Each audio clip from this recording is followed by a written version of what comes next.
Welcome to The Hook, episode number 30, and the final preview of the America's Rugby Championship. So let's get into it, guys and ladies. So last week, the United States beat Brazil 45-16 in, I forget which stadium it was. However, if you look at how we played, we didn't really play well. I'm pretty sure the coaches didn't get what they wanted out of the match. Just how we played. Because up until the last 12 minutes, really, it was a pretty close match. We went up early, got the bonus point, scored 26 points in the first half. However, towards the end of the first half, we were sort of on our back foot. They had scored 10 points. One off a try that just shouldn't have happened based on, our defense let him in on the gap. And so it was just not what it should have been. And, shout out to Moises Duke, and I forget who the blindside wing is for Brazil for, they hit the line at pace, and they got the gap, and then the perfect offload that allowed Moises Duke, the inside center, to score. So it really sucked with the way we were playing. However, we've noticed time and again with just the way the systems are working and the mental skills that the guys worked on over the last 2 years, that they've started seeing, when they're out for blood, when they need to be. Because we were really on the back foot when Nick Civetta took a yellow for a high tackle at I want to say 65 minutes. And then going into that, Tony Lamborn about 67 minutes when he came onto the pitch, he tackled Lopez, one of the locks for Brazil, and then took took a boot to the face. Like, there's probably still cleat depressions on his head. But I would have thought there would have been a concussion there, but he's cleared concussion protocol. No issues there, so he's good to go. So he'll be out there on the day. And, following that period of time, we then scored, Tony Lamborn scored a try. Awesome. And then on that try, Brazil took another yellow. And within that period of time, we had 14 guys on the pitch, and they had 13. And we're starting to play really well, with less guys on the pitch, but also when the opposition loses a guy to, an infringement and getting a yellow or a red, we're starting to lift our level and play where we need to play, which is, fixing bayonets and putting it into the gullet and just grinding it out, which saw us score 3 tries in, 5 minutes. Hanco, was it? I want to say, gotta go to my notes. So Tony Lamborn, 68 minutes. Then Paulo Sique at 71:40, and then shortly after him, Hanco Gemishuys at 73:30. So, and that's what really created the gap in the score and why it looked so good. But for the most part, we just we had a lot of scrum penalties, which sort of makes me not understand one of the selections for this match, especially going against Uruguay, which is definitely the second strongest scrum, even though their pro players have returned to their professional clubs. So what about Uruguay? Well, they went on the stomp last week, so they're riding high and they're looking to come in and just do what they got to do to beat us. So it's going to be this scrum. We faced off against these 3 guys before, last year and the year before, and so they're tight, man. You don't really know what you're getting out of Uruguay because you think a small country, South America, they're not really good when you think about it in the macro level. However, if you're paying a lot of attention to rugby, you're noticing what they've done with their club system, how they're centralizing all of their players that are in the high performance system. They play all the time against each other, and then they train all the time with each other. So their chemistry is crazy, and they just play really well together. So without further ado, although they don't have pros, it doesn't matter. This is a good team. Let's get into it. Loose head prop, Matteo Sanguinetti. Hooker, Germain Kessler. Tight head prop, Juan Echevarria. Number 4 lock, Ignacio Dotti. Number 5 lock, Rodolfo Gares. Blindside flanker, Juan Manuel Gaminara, and he's the captain. Open side flanker, Juan Diego Ormajea. Number 8, Manuel Diana. The scrum half is Santiago Arata. And then we've got fly half, Germain Abanel. Blindside wing, we've got Nicolas Freitas. At inside center, we've got Andres Villaseca. At outside center, we've got Juan Manuel Cat. At open side wing, we've got Leandro Levas. At fullback, we've got Rodrigo Silva. For their bench, reserve hooker is Matias Benitez. Reserve loosehead is Carlos Pombo. At reserve tight head, we've got Felipe Inciarte. At reserve lock, we've got Diego Ayala.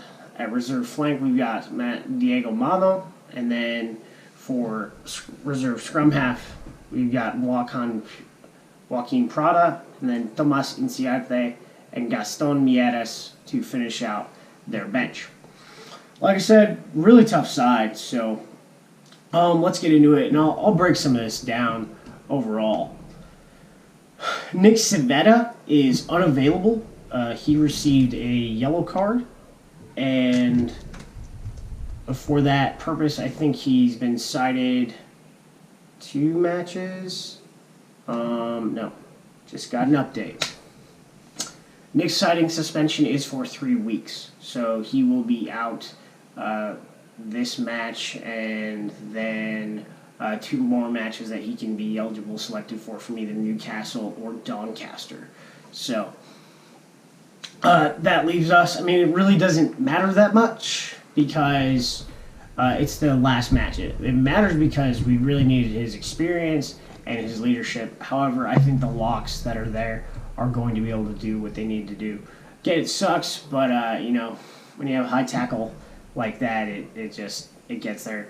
And it also sucks when you're 6'7" and the guy's way smaller than you. So it means you have to consciously go lower a lot more, which I don't think he was necessarily trying to do a high tackle. It just ended up happening that way, and his arm hit the guy's neck. So it is what it is. So the USA Eagles for the final match of the ARC Championship on the line. At loose head prop, Hulahalo Mangaloa, Life West Gladiators.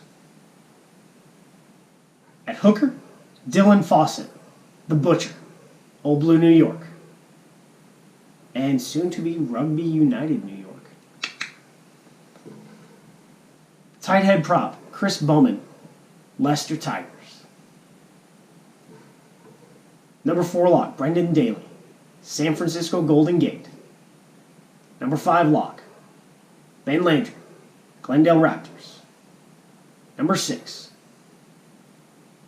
blindside flanker, Hanco the Hammer Gemishuys, Austin Elite. Number 7, open side flanker, Tony Lamborn, Hawke's Bay. Number 8, Cam Dolan, San Diego Legion. Number 9, scrum half, Shaun Davies, Glendale Raptors. Number 10, fly half, Will McGee, Glendale Raptors. Number 11, blindside flanker, captain, Nate Augspurger, San Diego Legion. Number 12, inside center, Paul Asike, Utah Warriors.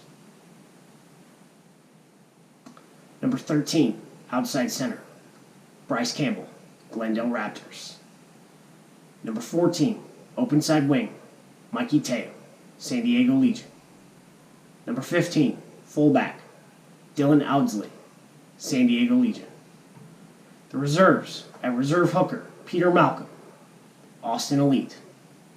Reserve loosehead, 17, Anthony Purpura, San Diego Legion. A reserve tight head, Dina Waldron, London Scottish.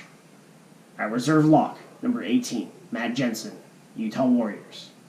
Number 20, reserve flanker, back row, Son Wooching, Seattle Saracens. Number 21, reserve scrum half, Ruben DeHaas, Free State Cheetahs. Number 22, reserve fly half fullback, Ben Sema, San Diego Legion. Number 23, reserve wing, Josh Whippy, Utah Warriors. So, we took a lot of scrum penalties, specifically at the tight head position last week with Chris Bowman. I really don't like the selection there. However, we got really thin when Paddy Ryan was declared medically ineligible, and they actually decided that he needed to have surgery on his foot. So that really left us with Angus McClellan and Chris Bowman and Dino Waldron. I think Angus might have returned to the United States. I'm unsure right now, but is what it is. I think if Dino Waldron's ready to go, he's our first choice tight head prop over Chris Bowman. So I'm not really thrilled with that selection, but we got it through. And if Gary's comfortable with it, I'm comfortable with it because he's shown that he can guide this team very well.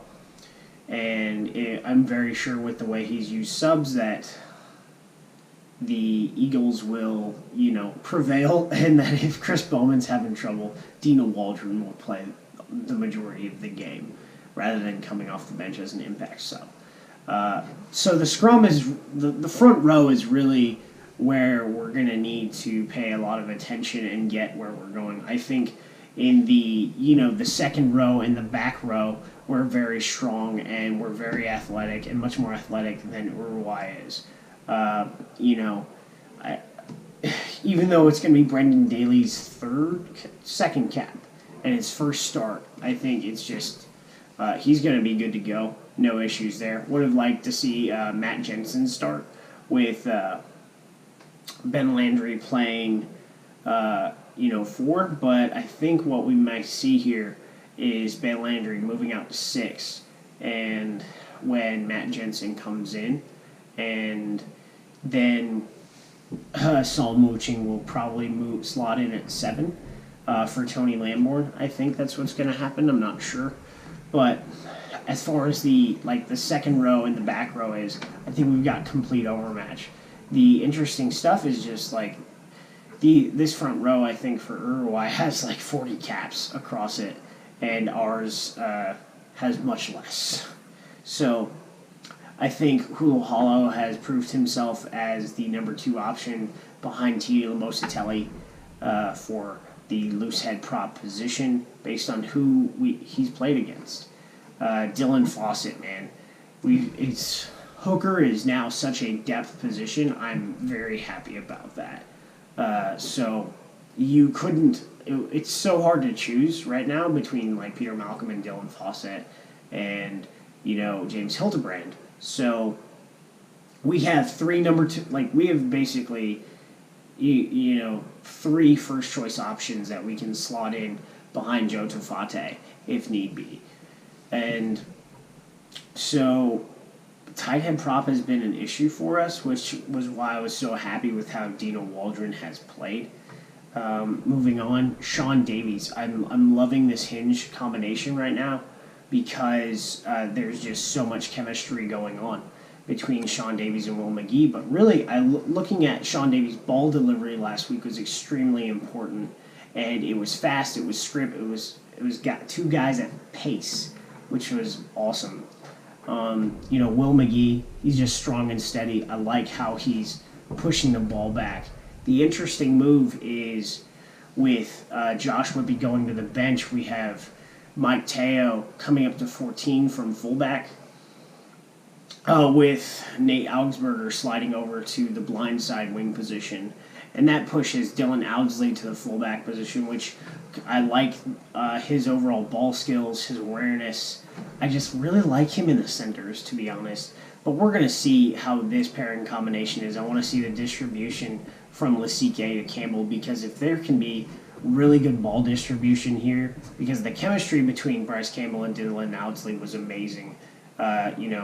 They just knew where each other were. But if you can save all of that and you have Lasike and Campbell, these two, tanks in the centers with speed, pace, and ability to just run people over and tackle people into the ground hard, it's going to be very awesome to watch.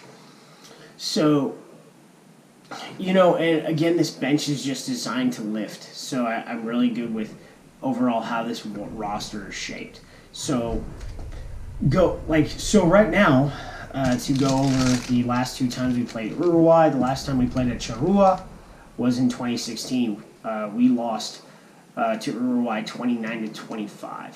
In 2017, when we hosted them, we beat them 29-23. So the simulations from Rugby Forecast has the Uruguayans favored by 6, 29-23, which is the exact same score as last year, except flipped. Before last week against Brazil, I had USA -10. For this match, I'm going USA -7 just based on our form against Brazil. And maybe it was some chemistry issues, but I think we've got this. And, one of the things we've done so well in the last 3 games is scoring early. So if we score early and we hold on, our defense has been there the entire time, we're going to be set. The only game we sort of had to claw back from was against Argentina 15, and I don't think Uruguay is going to pose that much. The only issue there is if they just pick and go the entire time. Looking at the other 2 games, we've got, also, interesting how World Rugby rankings work. So we hadn't lost any games, and Uruguay has, but they've gone up in the rankings and we haven't. Think about that. In fact, they've lost 2, right? Jeez. Well, actually, no, they didn't lose 2. They've only lost 1 against Argentina 15, so which doesn't count towards the rankings. But to, I'm backing the Eagles. Eagles -7, and I look forward to reigning supreme as ARC champions back-to-back with a Grand Slam. Other matches, we've got Canada versus Chile. Chile's been coming on strong past couple years. The difference here is they have a new coach again for the 3rd time, as I've discussed previously. But Canada's just playing bad rugby right now. So we could see something shifted with Chile, and Chile could figure it out. And the match is in Santiago, so they're at home. It's going to be interesting. And then Argentina 15 faced Brazil. I'm pretty sure that's not going to be close. I think they're going to, figure it out and, beat them by about 50 or 60 points. So, again, back in the Eagles for the ARC. What you want to see in this match is just our attacking systems flowing and our defense just catching those guys behind the game line. So, that's it. Aaron Castro for The Hook, number 30. Like, subscribe, comment, get in the conversation. Let's get after it. Go Eagles.